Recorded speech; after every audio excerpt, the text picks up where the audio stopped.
Okay, so 2019, section C, question C4, and I'm doing part B. Okay, so this is based on a cycloid. So the image on the right shows a modern penny farthing bicycle. Okay, so the front wheel has a radius of 350 millimeters. The wheel is shown inline diagram format, blah blah blah. Okay, so the spokes are at 30-degree intervals. Okay, so the spokes are these green lines that are given here. They're at 30-degree intervals. Okay, so we'll be splitting it up with our 60-30 set square. A reflector is shown is located on one of the spokes at a height of 220 degrees. Okay, so that's this point that they've given us here. The wheel rolls along the horizontal line AB. Okay, so this is the ground. Plot the locus for the reflector for one full clockwise revolution of the wheel. Right, so first things first in it is we need to set it up as it is. Now, just note, okay, it is scale 1:10, so we'll be dividing every measurement by 10. Okay, so radius 35 will be, or radius 350 will become radius 35. And the height of 220 will just become 22. Alright, so we can set that up, no problem. So, starting with a ground line, like so. Okay, and I need to put on my wheel. So that's the vertical center of the wheel, and it's radius 35. So I'm going to get my compass, I'm going to put 35 on it, and we'll swing that.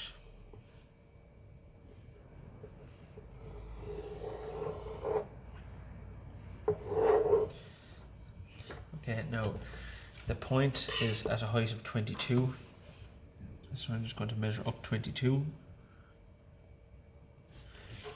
and I'm just going to pop in a horizontal line. Okay, so when I draw my spoke, then I'll be able to locate that. So that's 22 millimeters above the ground, and I've got a radius 35 circle. So I'm going to split up my circle into 12 parts using my 60-30 set square, and that'll give us the green line, so it'll give us the position of all the spokes.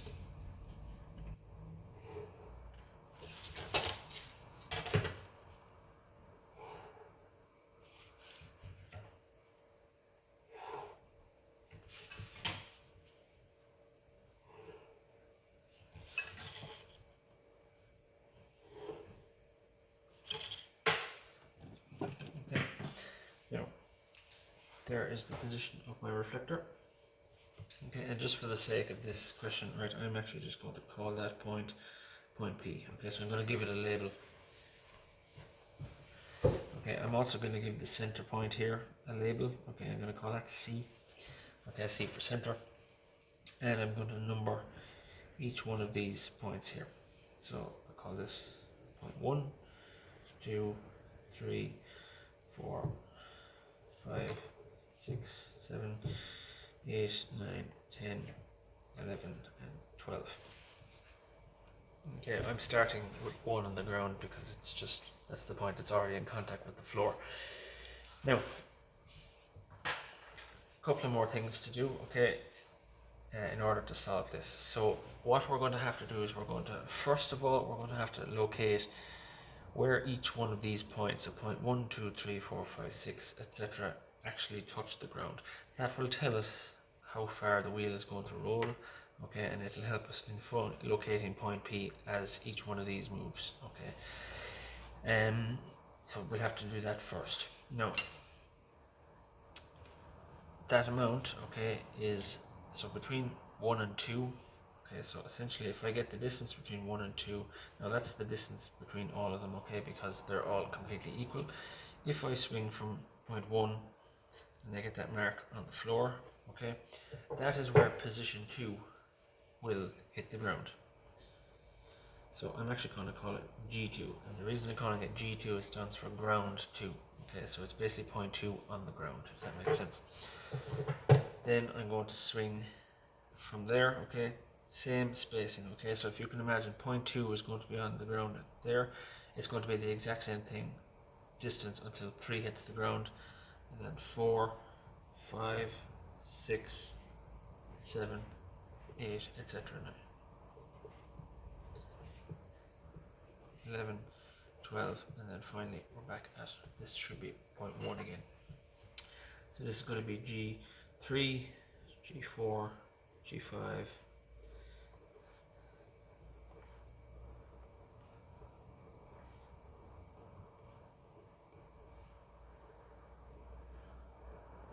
okay, and as I said, finally back to position 1. Okay, so this is point 1 and G1 at the same time. Now, the other thing that's important is where the center point is going to be. Now, the center point is always parallel with the ground. Okay, so if you can imagine any sort of circular thing, okay, so even this roll of masking tape, if this had a center point, if I rolled it, so if I put the T-square along here and I roll this along the T-square, okay, what's important is that no matter what I do, okay, the center point is always going to remain the exact same distance above the ground as it is there, okay, no matter where it is. Okay, so the height of the center isn't going to change. It's always parallel with the ground.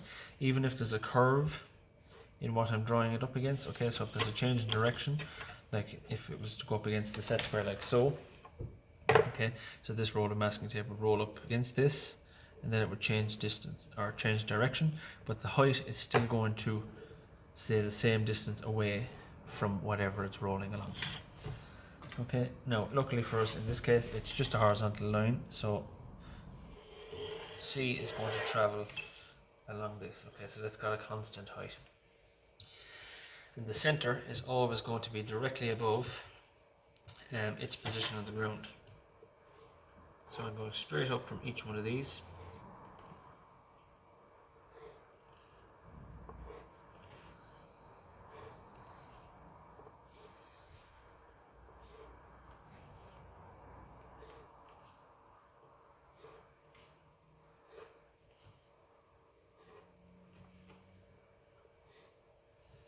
Okay, and what they give me, okay, so if I call this C1, okay, this is C2, actually no I won't, I'll just stick with that and C, this can be C1, C2, C3, C4, C5, C6, C7, C8, C9, C10, C11, C12. Okay, I'll stick with C having its original number. Okay, now essentially what we're going to be doing now is we're going to be marking where point P is in relation to the points of the ground and in relation to the center. So what I've got at the moment is I have this triangle. So if we've got this point of the ground here and I create this triangle between them like so.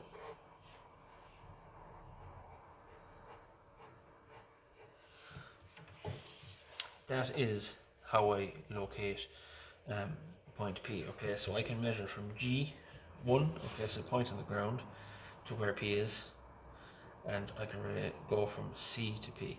And if I swung the distance, the length of this triangle from G, like so, and from there to, or sorry, swung this distance from C, I would cross it and it would get from there. Okay, and essentially what we're going to do now is we're going to do the exact same thing, but I'm going to do it from a different point.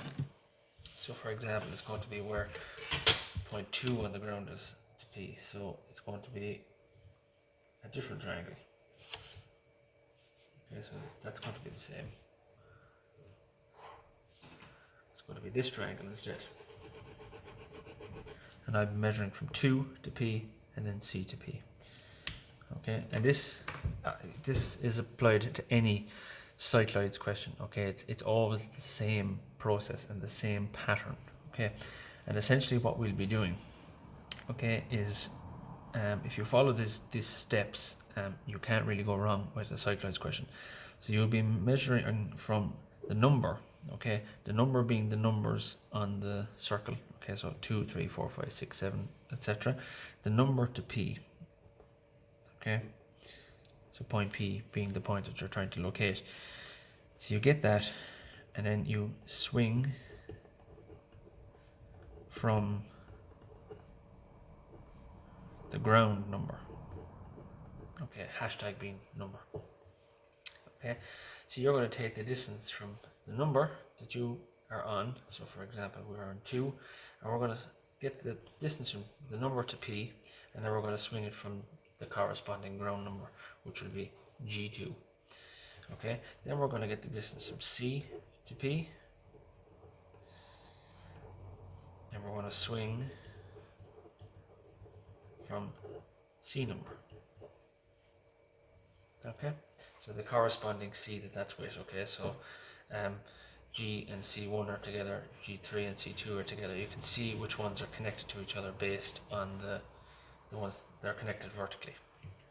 Okay, so just to show you how that works, okay, with this blue triangle that I've created, okay, I'm getting the distance from 2 to P, like so. Okay, so I have that in my compass. So the number we were looking for was 2, so I put my compass on 2, I got the distance to P, and then I'm going to swing that from the ground number. Now the ground number is G2, so I'm just going to swing an arc. Okay, so it's going to go in there somewhere. Then I'm going to get the distance from C to P. Now C is the center of the circle, okay, and we're going to go from P, and we're going to swing from the C number. Now the C number that's with G2 is this one here, and I'm going to swing from there. Okay, and where those two arcs cross is my position P1. Okay, so when this rolls that amount, that's where P will be. Okay, and now we're just going to repeat the same process with another point. Okay, so next point is point 3. Okay, so I'm going to get the distance from 3 to P. So I got the number was 3 to P, and swing from ground number. So ground number is number 3, obviously. Okay, so I'm going to swing this here somewhere. Okay, and you kind of have to anticipate where it's going to go, so we can see it's moving in that kind of an arc. So it's going to go up and then come back down. So I'm anticipating the arc will be in there somewhere. So I'm swinging from G3. It's going to be somewhere around there. Then again, I get the distance from C to P. Now, if you have a second compass, okay, this is much quicker because it means you don't have to keep changing. So I'm going to get the distance from C to P here on this one, and then I'm going to swing from C number. So the one that goes with G3 is C2, so I'm going to swing from there, and it crosses that arc. So I end up with P2. Okay, now we're going to repeat that process again. So I'm going to go from number 4 to P, swing from G4, you get it on there, and then we're swinging the distance from C to P. I'm going to swing it from the next one. Gives me a point here. Okay, and as I said, it's just a repeated process over and over again. So 5 to P, swing from G5.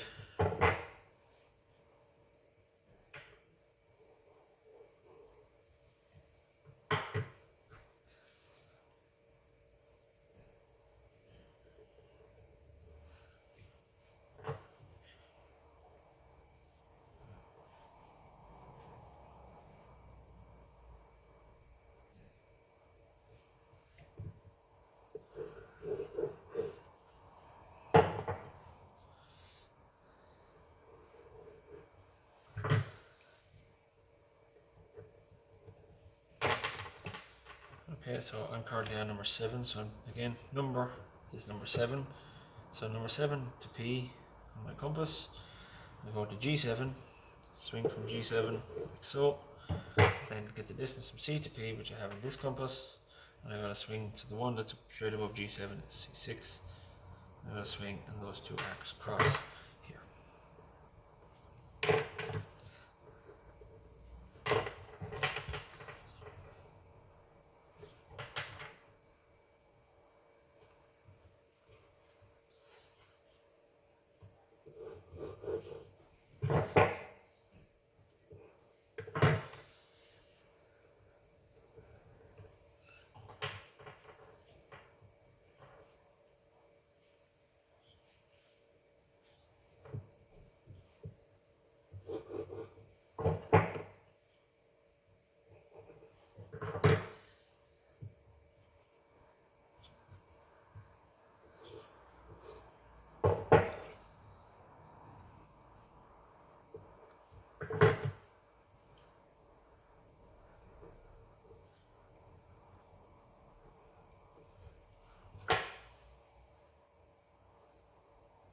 I'm on 11, so 11 to P, just like I am here. Swing from G11.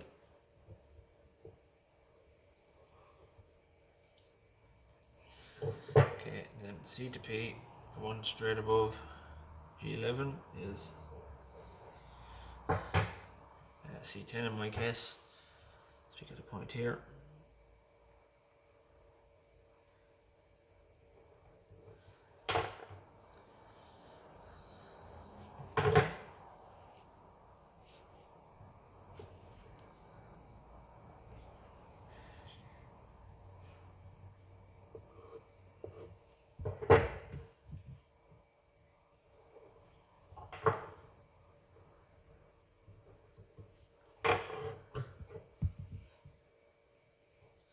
Okay, and finally back to G1.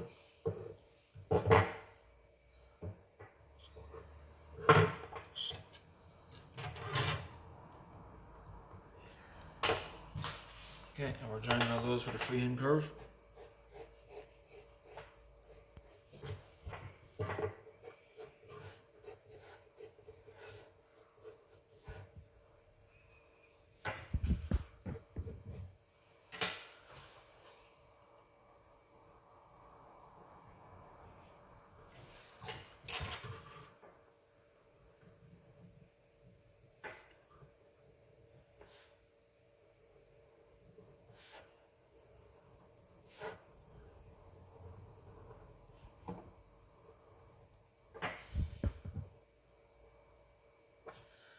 Okay, and that is the path of point P. That's the question finished there.